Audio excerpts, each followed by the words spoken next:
로마서 3장 9절에서 20절까지 말씀을 교독하겠습니다. 하나님의 말씀입니다.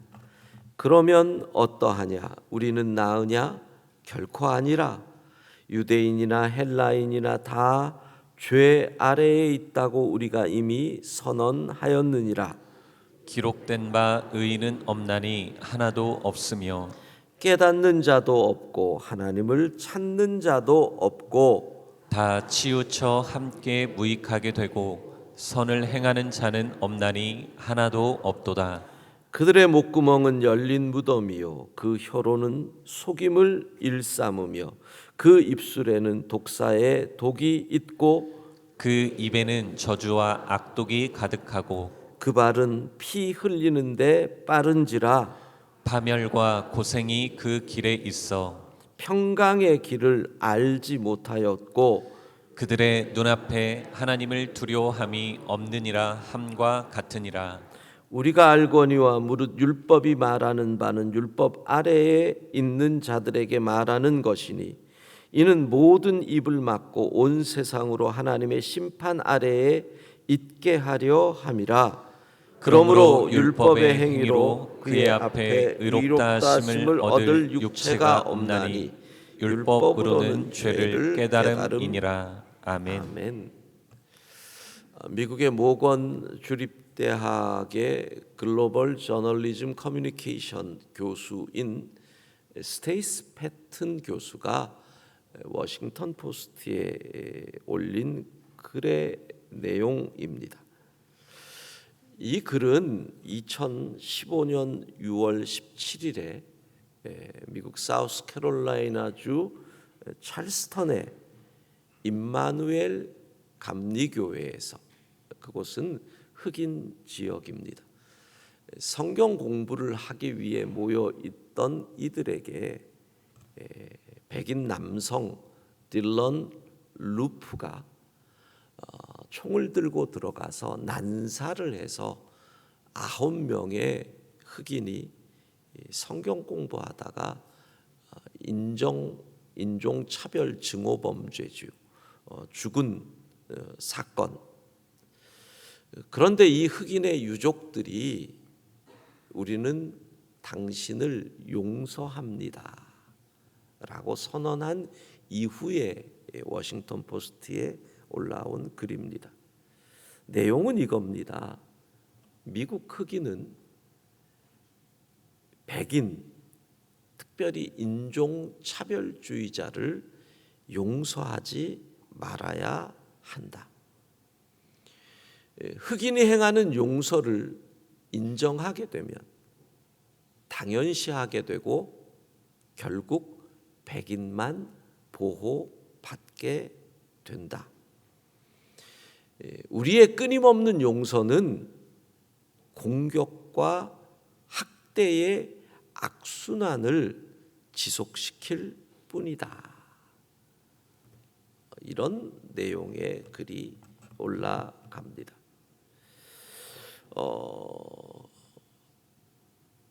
어떤 증오의 범죄가 일어나고 거기에서 정말 어떻게 이게 가능할까 싶은 용서의 선언이 있을 때 과거에는 그것이 감동이 되고 와 라고 했는데 요즘은 그것은 정의가 아니다. 그렇게 용서하는 것 아니다. 심지어는 흑인들의 오래된 노예 생활의 DNA가 지배자의 뜻에 동조하도록 그렇게 각인되어 있기 때문에 그들이 용서하는 것은 그것은 굴종이다. 심지어는 이렇게 서구 사회가 용서를 남용하는 것은 기독교 탓이다. 용서 문화는 지옥에나 가라. 이러한 기독교 문화로 인해서 용서를 하는 것은 사람들이 세뇌된 것이다. 용서를 안 하면 그것이 결국 나에게 독이 된다는 식으로 사람들을 세뇌시켰기 때문이다. 결국 이러한 용서로 인해서 학대자는 무사히 빠져나간다.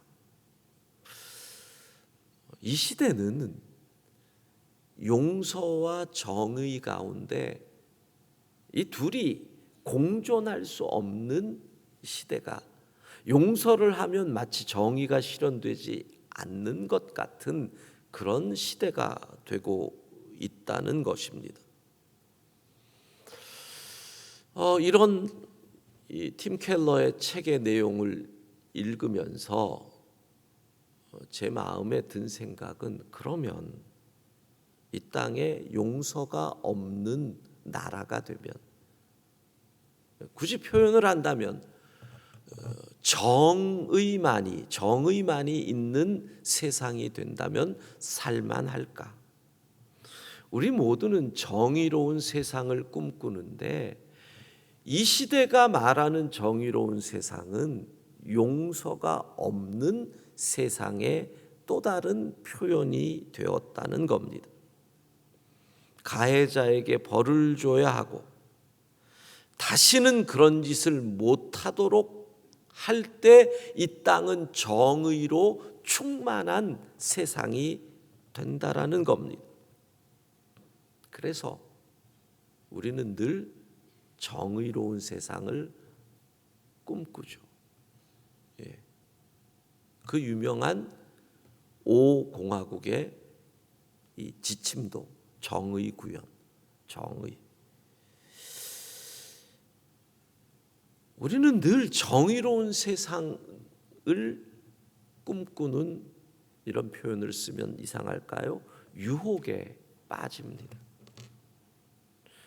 여러분, 100% 정의로운 나라에 산다. 행복할까요? 또 하나, 과연 정의로울까요? 성경은 결코 그럴 수 없다고 우리에게 얘기하죠. 그 출발은 우리가 너무나 잘 아는 선악과에서부터 시작이 됩니다. 인간이 선악과를 따먹었다라는 것의 의미를 우리가 알잖아요. 선과 악의 기준을 하나님에게서부터 얻는 것이 아니라 내가 선악의 기준의 근거가 된다. 이게 선악과를 따먹은 의미잖아요. 그러면 여러분은 여러분이 판단하는 선악을 받아들일 수 있는지요? 내가 선과 악의 기준이 될 때 나의 죄는 어떻게 되는 걸까요? 나도 죄를 짓는데. 그래서 우리 주님 뭐라고 말씀하십니까? 마태복음 7장 1절 2절 같이 읽습니다. 비판을 받지 아니하려거든 비판하지 말라. 너희가 비판하는 그 비판으로 너희가 비판을 받을 것이요 너희가 헤아리는 그 헤아림으로 너희가 헤아림을 받을 것이니라. 아멘. 비판은 선악의 기준이 있는 자가 하는 거잖아요. 주님은 너희가 갖고 있는 그 기준으로 너희가 판단받을 것인데 너희의 그 기준이 정말 정확하냐? 그 기준대로 너희는 살 수 있느냐? 그래서 우리는 정의의 판단을 어디에 맡깁니까? 사법부. 근데 여러분, 사법부의 판단을 신뢰하셔요? 왜 무전유죄, 유전무죄 그래요? 대법원에서 한 판단의 결정에 있어서 제일 중요한 게 대법관 출신의 도장이잖아요. 대법관 출신의 도장 하나에 1억, 2억을 받아요. 그리고 그것이 사회의 이슈가 되지 않으면, 언론을 타지 않으면 결국은 그렇게 가요. 그게 현실이죠. 그런데 인간이 선과 악을 판단하는 그 기준 속에서 정의로운 나라를 이룰 수 있다? 주님은 뭐라 그래요? 마태복음 7장 3절 같이 읽습니다. 어찌하여 형제의 눈 속에 있는 티는 보고 내 눈 속에 있는 들보는 깨닫지 못하느냐. 예, 내 눈에 들보를 못 보는 게 인간의 본성이잖아요. 그런데 인간이 정의로운 나라를 이룰 수 있다? 우리는 철저하게 나 위주입니다. 글로리 더 글로리 같은 드라마로 인해서 학폭의 가해자를 향한 비난이 커져요. 그리고 학폭 피해자들을 보면 분노하고, 당연한 거죠, 그 마음은. 그리고 가해자를 향하여 우리는 심판하라고 얘기를 해요. 근데 자, 질문. 만약에 내 아들이 가해자라면 동일한 잣대를 댈 수 있어요? 내 눈에 들보는 안 보는데요. 그러면 우린 이럴 거예요. 억울하다. 억울하다. 말 못할 이유가 있다. 그래도 안 되면 그 다음은 뭐라 그럴까요? 친구 때문이다. 순서예요, 순서. 그렇죠. 그걸 또 어떻게 뭐라 그러겠어요? 내 자식을 부모가 편드는 게 그게 인간이지. 지나칠까봐 문제지.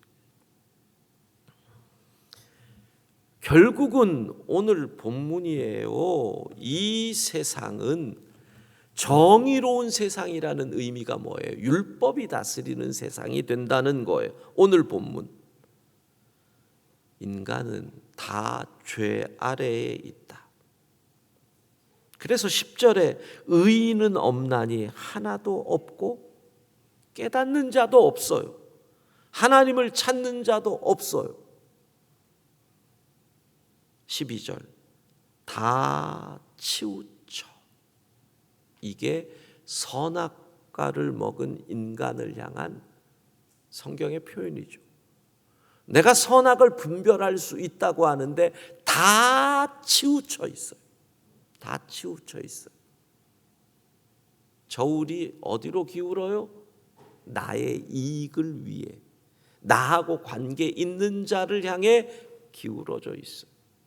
다 치우쳐. 그래서 뭐라 그래요? 정의로운 세상, 인간이 말하는 그 세상은 율법 아래에 있는 세상이라는 거죠.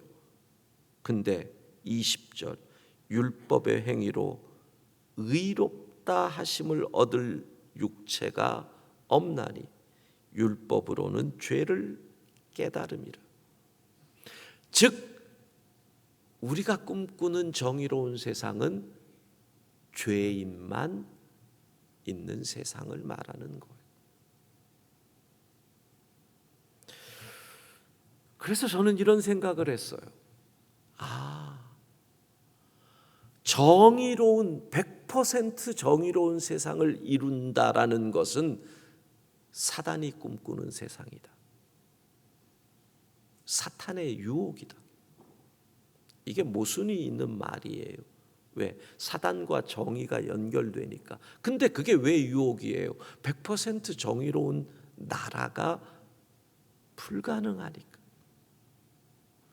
100% 정의로운 나라는 죄인만 있으니 그게 사탄이 꿈꾸는 나라 아니겠어요?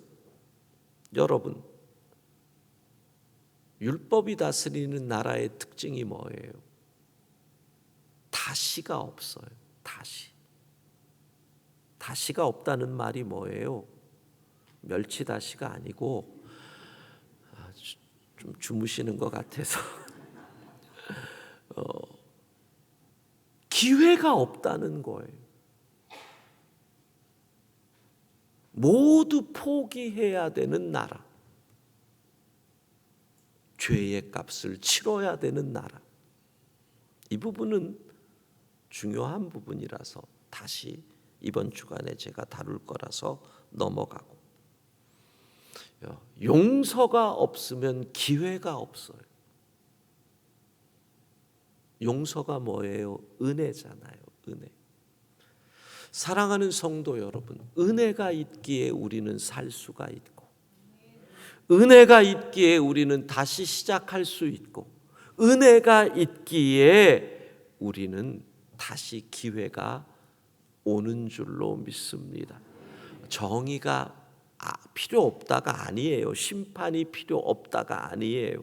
정의와 용서가 어떻게 가야 되느냐는 또 말씀을 드릴 것이고, 오늘 용서가 있기에 우리가 이 자리에 있는 것이고, 은혜가 있기에 우리가 다시 기회를 얻었기에 은혜 가운데 살아가는 하루, 그리고 다시 은혜로 이웃을 바라보고 은혜로 이웃을 품을 수 있는 하루가 될 수 있기를 소망합니다. 기도하겠습니다. 하나님, 은혜로 다시 기회를 얻은 우리가 율법으로 세상을 바라보고 정죄하고 있는 것은 아닌지 오늘 하루 은혜에 감사하며 은혜로 이웃을 바라보고 은혜로 세상을 품을 수 있게 하옵소서. 전반기 6개월을 마감하며 새벽을 깨웁니다. 하나님, 이 새벽에 우리가 부르짖을 때마다 주의 뜻 깨닫게 하시고 그 주의 뜻에 순종할 수 있는 힘을 기도하는 가운데 우리에게 허락하여 주옵소서. 24명의 청년들이 몽골에서 열심히 사역을 합니다. 안전하게 지켜주시고 건강 지켜주시고 그 사역을 통해서 150명의 어린이 가운데 몽골 땅에 주의 복음 들고 나가는 목사님도 나오게 하시고 그 150명의 어린이 가운데 몽골 땅을 말씀으로 이끌 정치 지도자도 나오게 하시고 그 150명의 어린이 가운데 구원받은 하나님의 자녀로 그 땅을 섬길 의사도 과학자도 교사도 나와서 이 사역이 몽골의 복음의 열매를 맺게 하여 주옵소서. 오늘도 은혜 가운데 장마로 비가 오지만 안전한 가운데 주님과 동행하는 하루가 될 줄로 믿습니다. 예수님 이름으로 기도합니다. 아멘.